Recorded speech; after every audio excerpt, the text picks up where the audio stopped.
You know, in preparation for the upcoming Final Fantasy VII Remake, I thought it would be a good idea just to begin a series where we can delve into some of the plot elements of the characters and story that have had a tendency perhaps to confuse fans over the last 22 years of the original Final Fantasy VII. Now, these videos will be aimed mostly for folks who have been playing through the game for the first time more recently, but I guess even if you are a veteran of the game, well, hopefully you might learn some things also. Since this series is aimed at those though who have played through the game to the end at least one time, there will of course be spoilers. Now, one of the main questions that a lot of people ask after experiencing the story of Final Fantasy VII is, well, just who was it that Cloud and his friends were chasing throughout the course of the adventure? Was it Sephiroth? Was it Sephiroth clone? Was it Jenova? And today we basically plan on addressing some of those things, but not before giving a shout out to Randall, our latest channel member. So thank you so much, Randall, and of course to my other members and patrons for your kind donations. You know, you really are helping the channel to grow, and I remain truly humbled by your desire to support myself and the content that I create. Now, in order to really answer this question, I think we do need a little more context. And we begin then 2,000 years ago, in fact, prior to the events of Final Fantasy VII, when the shape-shifting alien known as Jenova comes crashing down into the planet and begins its conquest to destroy all life so that it can consume the resources of the world for itself. And after causing a bunch of havoc and, you know, just being a general nuisance, it's finally defeated by an ancient race known as the Cetra, and they happen to imprison it deep inside the northern crater.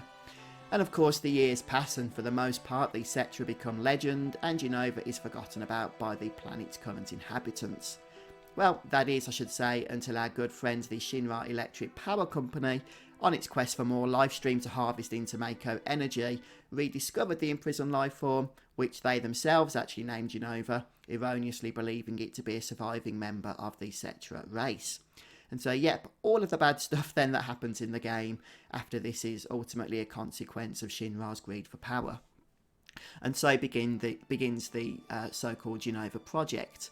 Since Shinra thought that this alien was a Cetra, they also came to believe that they could use its cells to actually recreate that ancient race, and that would inevitably lead them into the Promised Land, a legendary place that was supposedly filled with planet energy, and of course, as far as Shinra was concerned, that was a pot of gold for them and their company.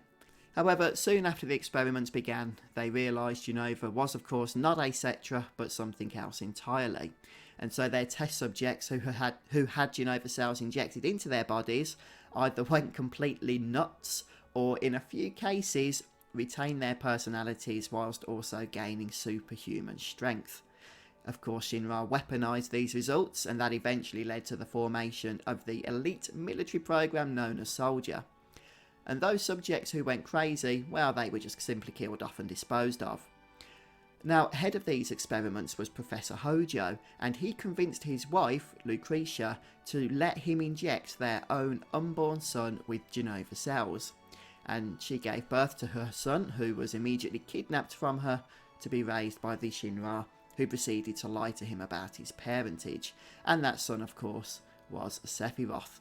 Since Shinra now had learned that Jenova was not a Cetra, they realised their test subjects, including Sephiroth, would not lead them to the Promised Land. However, Sephiroth still became useful to them, of course, since he was the strongest member of Soldier. And so 5 years ago, Sephiroth is defeated by Cloud in the Nibelheim reactor, and his body is cast into the lifestream along with the Jenova lifeform's head, where he was unable to become one with the planet's life force due to the unique DNA of his body, and so instead he travelled through the life stream, gaining great knowledge and power. Now, Sephiroth became so powerful that his will was actually stronger even than the mind of the original Jenova lifeform, and he himself could now seize control of its cells wherever they may be found. And he also recreated his physical form in a cocoon of Mako in the northern crater, and this is where he remains throughout the course of the main adventure. So we've got all of that context. I think we can actually address that original question. Who was it that Cloud and his friends were chasing throughout the game? Well, physically it was Jenova, and when we see the instances of Sephiroth's form appearing to Cloud and others throughout the course of the game, it is actually Jenova cells that have been shapeshifted into Sephiroth's image. However, it was still very much Sephiroth who was in control. he was able to exert his own will over the Genova creature, and he caused it to break out of its containment in the Shinra headquarters and assume its form. His intention was to bring all of Genova's scattered cells, including those located in Cloud, to his location at the northern crater along with the black materia. And the black materia would allow him, as we know, to summon Meteor, which would then crash into the planet, causing a wound so great all of the life stream of the planet would gather to heal it, and it would be Sephiroth that would be at the centre of it all, absorbing all of that energy, literally turning himself into a god. So, as an example, we have the scene where Aerith is killed by Sephiroth's Masamune blade, and even though it is Genova cells that have taken on the form of Sephiroth's body that is wielding that blade, it is still very much him in control, exerting his will over those events. And the same is true for all of those instances where we see him throughout the game. In fact, every appearance of Sephiroth after his defeat by Cloud 5 years ago, up until when he is once again shown in the Northern Crater, is in fact the shape-shifted form of Genova being controlled by him. So I just want to clarify, it is still Sephiroth that we're seeing throughout the game. It is just not his physical form. It is Genova that's made to look like his physical form. But it is still very much him because it's his mind and it's his will.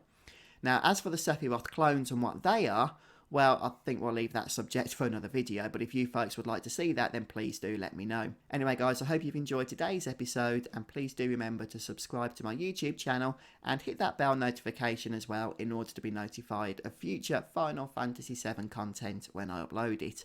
But that's all for now folks, I'll see you next time.